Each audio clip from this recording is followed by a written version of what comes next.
Well, I certainly didn't know that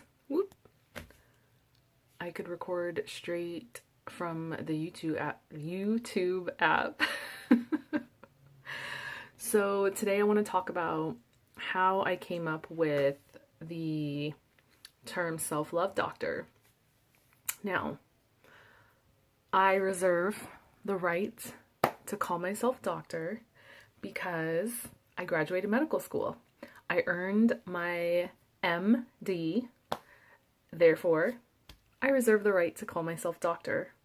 Now, I am not a practicing physician in regards to Western conventional medicine, but that doesn't take away the fact that I graduated medical school and earned an MD. So, therefore, I can call myself doctor. Now, self-love doctor. How did that come about?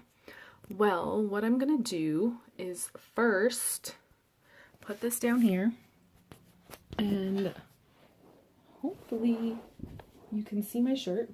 My shirt says, "Love is my religion." Love is my religion. Now, where and how did I come up with this? Well, I love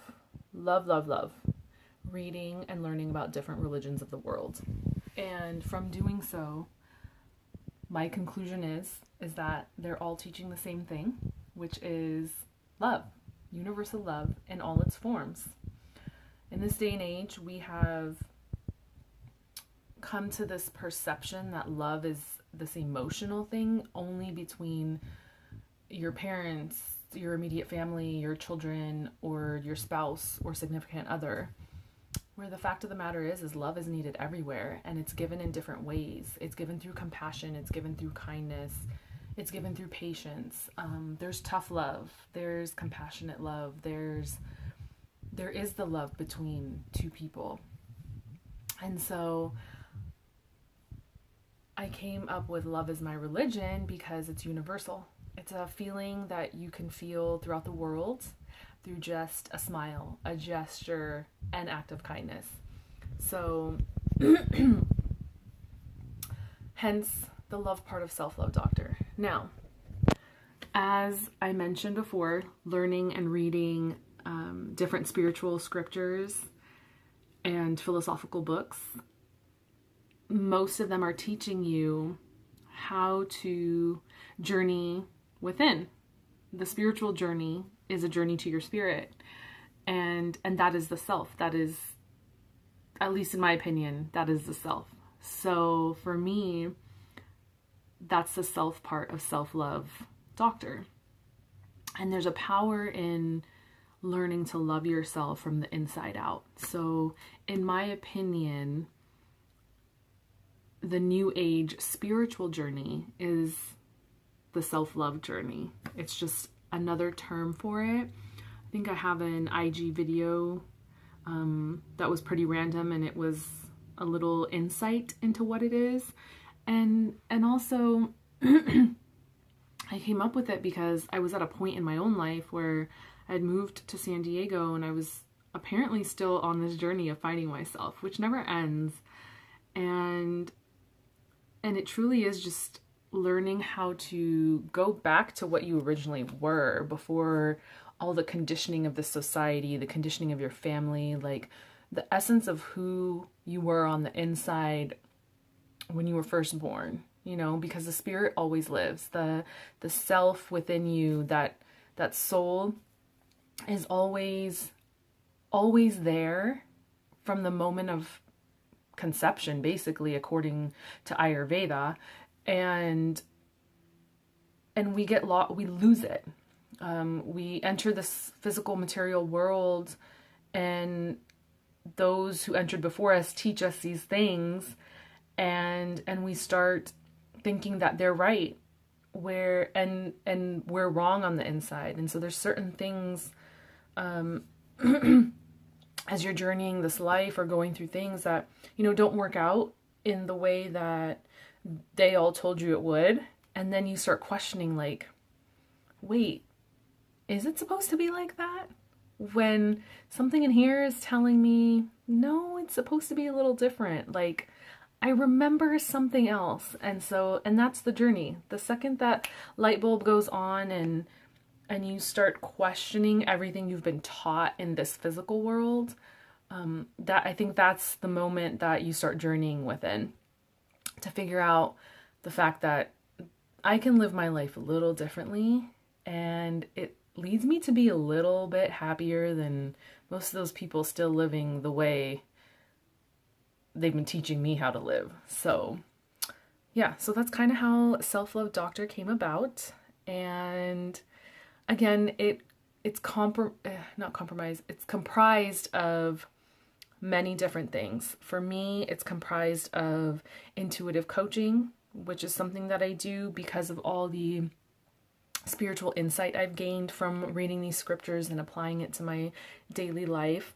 It's personal training because of the education that I have in kinesiology and how much I love and enjoy the human body and what it can do and what it's capable of doing.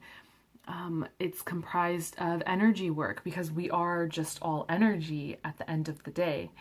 And like our thoughts, our emotions, even when you go down to just the atomicness, is that even a word?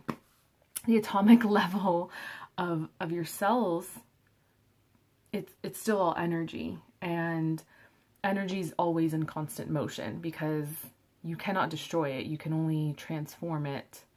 And our body is one of those things that you can transform. So hence that respect. Medicine, I studied medicine, and it's Western allopathic medicine, and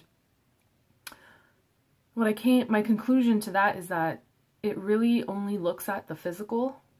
It doesn't look at the subtleness of the energy around us. So whereas studying Ayurveda, which is ancient, very ancient Indian form of healthcare, where it looks at the mind, body, and soul. And so you look at the person and the individual as a whole in how you're going to help them reach a balanced state of health again, as opposed to traditional Western medicine. I shouldn't even say traditional, conventional Western medicine, where you're not looking at the individual, you're looking at the disease and you're trying to treat the disease, but it doesn't make the disease go away. And so I don't think there's true healing in that. And I want to integrate and educate people more on how, when you look at your body as a whole system and you as a unique individual, and reaching your own individual state of balance. So that's what I'm trying to present as a self-love doctor. So looking at the mind, body, and soul, and incorporating everything I've learned and accumulated over the years through my own experience and through those that I've helped. So I hope you'll join me on this journey. And yeah, that's how I termed the phrase or title, I should say, for myself as Self-Love Doctor. I love you guys. I hope you have a fabulous day, and thank you for joining. Please feel free to hit subscribe, follow, like, and share. I appreciate you, and I love you.